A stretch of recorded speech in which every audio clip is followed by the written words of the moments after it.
Cantonment నియోజకవర్గాన్ని జీహెచ్ఎంసీలో విలీనం చేసేందుకు రాష్ట్ర ముఖ్యమంత్రి రేవంత్ రెడ్డి శ్రద్ధ చూపాలని కాంగ్రెస్ అఖిల భారతీయ సేవాదళ్ ట్రెజరర్ కనుకుల జనార్దన్ రెడ్డి విజ్ఞప్తి చేశారు.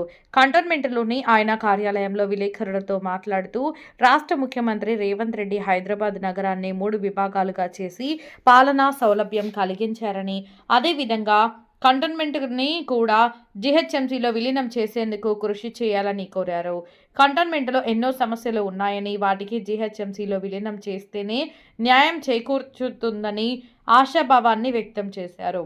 త్వరలో ముఖ్యమంత్రి రేవంత్ రెడ్డిని కలిసి కంటోన్మెంట్లో పలు విషయాలను వివరించనున్నట్లు కనుకుల తెలిపారు.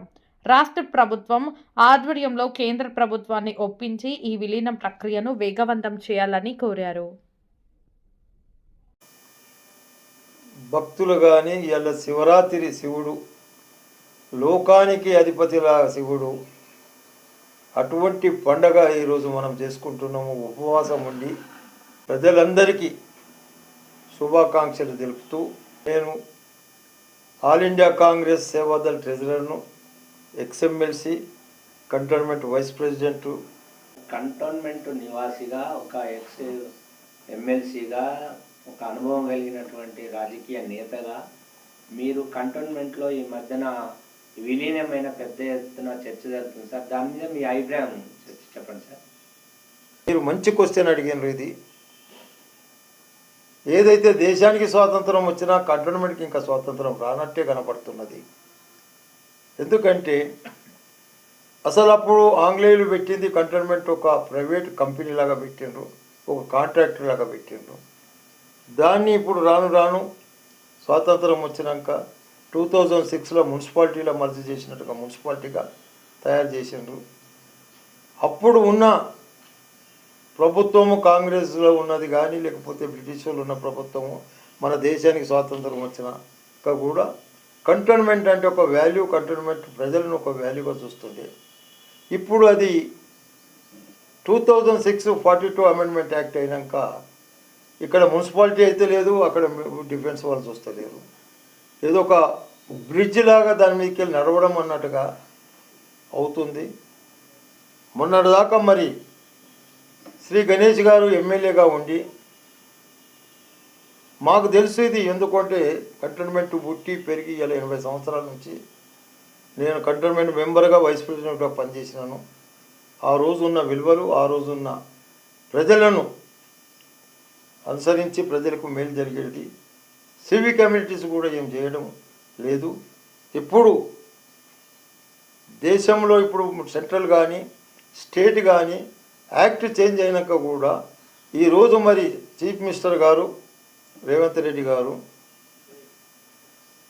ఏదైతే ఆర్ఆర్ తీసుకొచ్చిండో, RRR తీసుకొచ్చి రాజశేఖర్ రెడ్డి గారు 50 కిలోమీటర్ల దాకా అప్పుడు హెచ్ఎండి చేసిండు. ఇప్పుడు ఈయన 100 కిలోమీటర్ల దాకా చేసిండు. మున్సిపాలిటీ ఎలక్షన్లు కూడా కాంగ్రెస్ పార్టీకి రిజల్ట్ బాగానే వచ్చింది. ఆ ప్రకారంగా హైదరాబాద్ మున్సిపాలిటీని కూడా 3 ముక్కలుగా చేసిండు.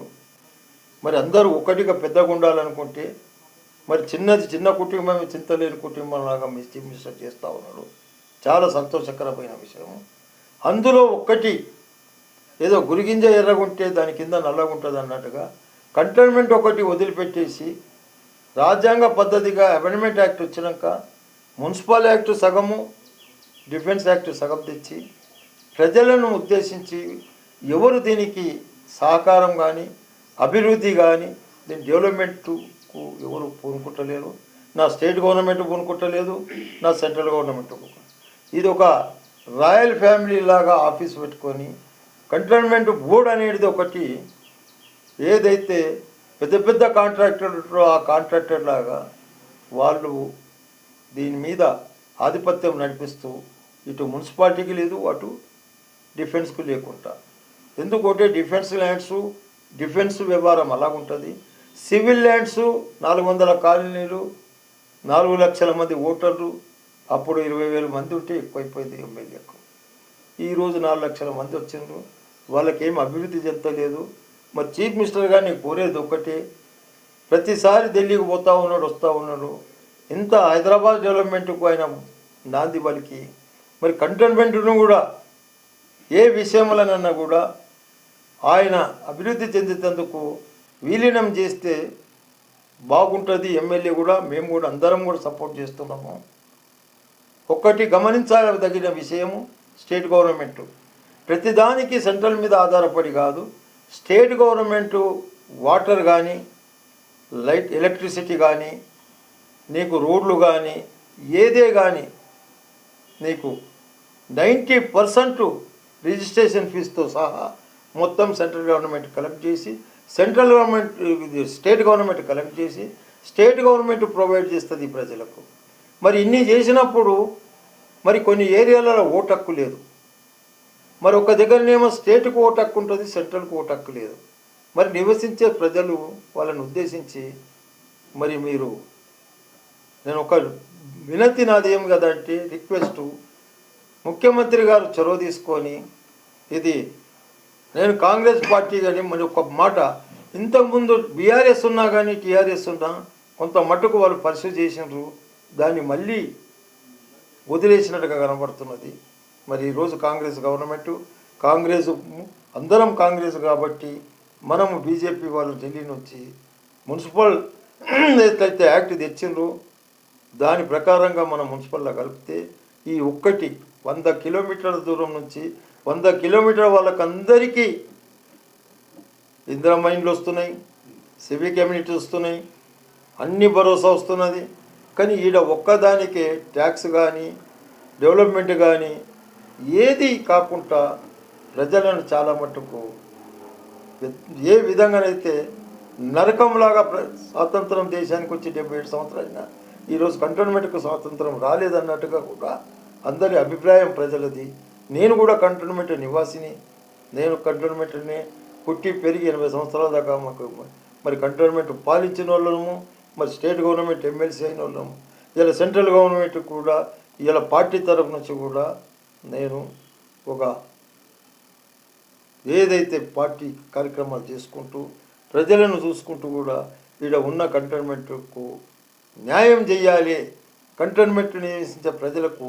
కానీ మిలిటరీ ఉన్నది అని ఒక మాట, కానీ ఈరోజు ఆ మిలిటరీ లేదు, ఆ మిలిటరీకి సౌకర్యాలు వేరే ఉన్నది. ఆ మిలిటరీ సౌకర్యాలు కూడా 50% స్టేట్ గవర్నమెంటే వాటర్ ఇస్తున్నది. ఇలా కృష్ణా వాటర్ తీసుకొచ్చి ఇంత మటుకు చేసినారు. ఆ వాటర్ గండిపేట వాటర్, హిమాయసాగర్ కాక సింగూరు కాక ఇలా కృష్ణా వాటర్ కూడా సప్లై చేస్తున్నారు. మొత్తం చేసేదంతా సప్లై స్టేట్ గవర్నమెంట్ నివసించే కంటోన్మెంట్లకు ఒక ముద్ర ఏదంటే అంగట్లో పోతే ఏదో పశువులకు ముద్ర వేసినట్టుగా కంటోన్మెంట్ ప్రజలకు ఒక ముద్ర వేసి డెవలప్మెంట్ కాకుండా చూస్తున్నారు. దీనికి పార్లమెంటు మెంబర్ కానీ లేకపోతే ఎమ్మెల్యే కానీ వాళ్ళు చేసే కృషిని మేము కూడా ప్రజలందరూ కూడా భావిస్తున్నారు. వాళ్ళందరికీ మేలు కలగాలి. మరి ఏదైతే మున్సిపాలిటీ ఇవన్నీ రకంగా ముఖ్యమంత్రి గారు డెవలప్మెంట్ చేస్తున్నారు కాబట్టి ఆ ముఖ్యమంత్రి గారు మరి డైనమిక్ ఏం కానీ ఇది చెయ్యాలనుకుంటే ముఖ్యమంత్రి గారు చొరవ తీసుకుంటే, ముఖ్యమంత్రి గారు దలుచుకుంటే ఏదైతే మున్సిపాలిటీని 3 ముక్కలు చేసి దాని డెవలప్మెంట్ గురించి చేసిండు, అందరు అనుకుంటారు 3 ముక్కలు చేసిండని. కానీ ముందు చూపుతోటి ముఖ్యమంత్రి గారు ఏది ఉన్నా మంచి డెవలప్మెంట్ కావాలని చేసిండు. దాని ప్రకారంగా మరి ఆ 3 మున్సిపాలిటీల్లో దీన్ని కూడా దాంట్లో కలుపుకుంటే వారు దలుచుకుంటే 100కి 100 రూపాయలు ప్రజలకు మేలు చేసిన వాళ్ళు అవుతారు. ఇది కలిపినందుకు కాదు, ప్రజలకు మేలు, ప్రజలను డెవలప్మెంట్ చేసిన వాళ్ళు అవుతారని చెప్పి మేము భావిస్తూ మేము కూడా అందరము వేరే ఫోరంలో కూడా ముఖ్యమంత్రి గారికి వాళ్ళ విజ్ఞప్తి చేసిండ్రు. మేము కూడా మరి కంటోన్మెంట్ తరఫు నుంచి ప్రజల తరఫు నుంచి కూడా ఒక వినతి పత్రం ఇస్తామని చెప్పి భావిస్తున్నాను. ఇస్తామని చెప్పి కూడా మీ ద్వారా వారికి మనవి చేసుకుంటున్నాను. జై హింద్, జై